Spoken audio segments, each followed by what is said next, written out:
One of the oldest and most storied air forces in the world, the history of the RAF can be seen as a microcosm of the story of the United Kingdom itself over the past century plus. The First World War saw the first real aerial combat in war, and British biplane fighter pilots were among the first to engage in that airborne battle for supremacy. The RAF saved the day during the Battle of Britain, holding their own against Hitler's Luftwaffe throughout the heaviest bombing runs of the Blitz, helping to save the United Kingdom, the Allies, and the world from Nazi conquest. The years following the Second World War were difficult, from economic decline to the breakup of the British Empire to the trauma of the Falklands War. Even so, for all its tradition, Britain has reinvented itself and risen again time after time.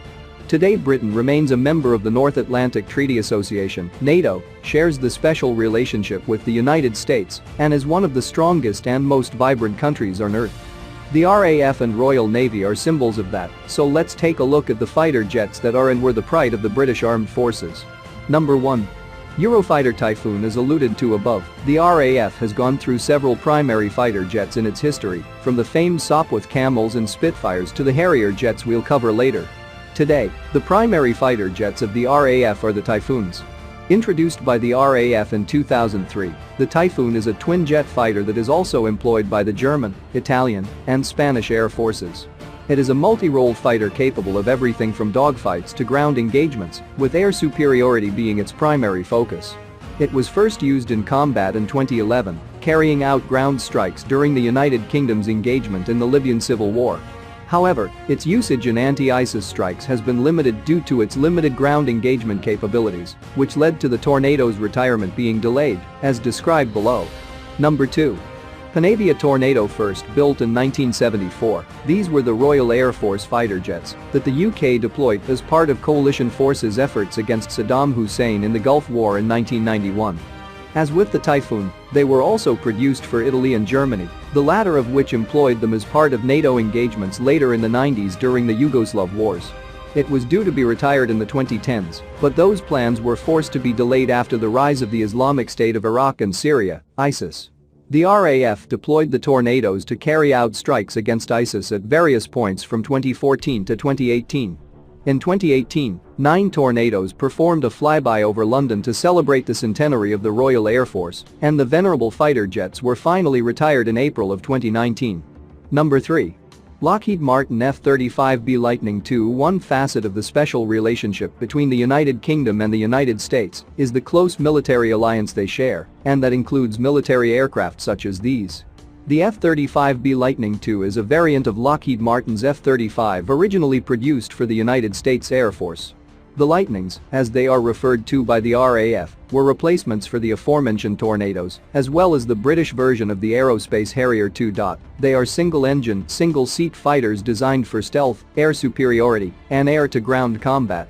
These fighter jets are also designed to be able to land and be deployed from aircraft carriers, and the Lightnings accomplished this for the first time as RAF planes in October of 2019, embarking on the HMS Queen Elizabeth. All of this helps make the F-35 one of the more versatile planes today. Number 4.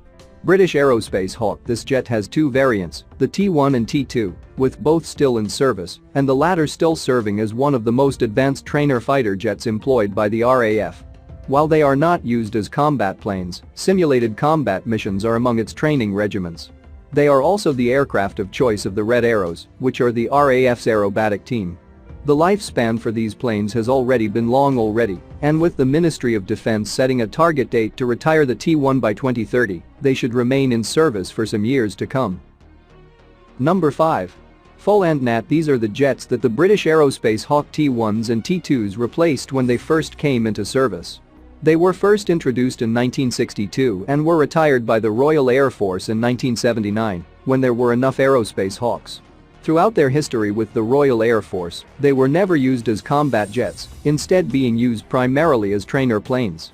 Even so, they were used in combat situations by the Indian Air Force, which used them in 2 wars with Pakistan.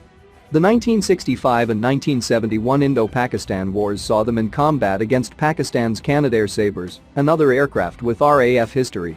The Nats bested the Sabres on several occasions, contributing significantly to the Indian effort. Number 6. Harrier jump jet. The Harrier family of jets has been a fixture in the Royal Air Force for decades, and it all began with this offering from British manufacturer Hawker Siddeley, which went defunct in 1977. Even so, since its introduction in 1969, the Harrier jets have been used by generations of aspiring pilots. While it may be difficult to handle by today's standards, back then it was designed with convenience in mind, such as being able to land away from airbases and on aircraft carriers. In addition to the RAF, the United States Marine Corps as well as the Indian Air Force purchased Harrier jump jets, with the craft now being retired from military use by all parties. Number 7. British Aerospace Sea Harrier. The successor to the first wave of Harrier jets, the Sea Harriers were operated by the Royal Navy. As such, they were capable of taking off from and landing on aircraft carriers. They saw usage in combat during the Falklands War. Sea Harriers took off from the HMS Hermes as well as the HMS Invincible, where they were incredibly effective against Argentine aircraft, downing many opponents while suffering no air combat losses.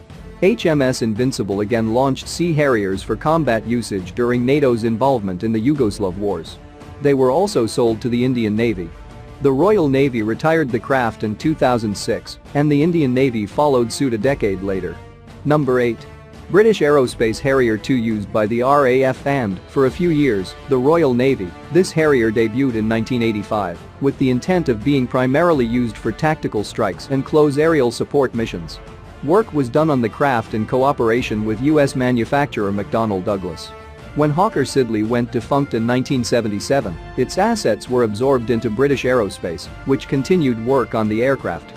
The Harrier 2 was used to patrol no-fly zones, but did not serve in combat.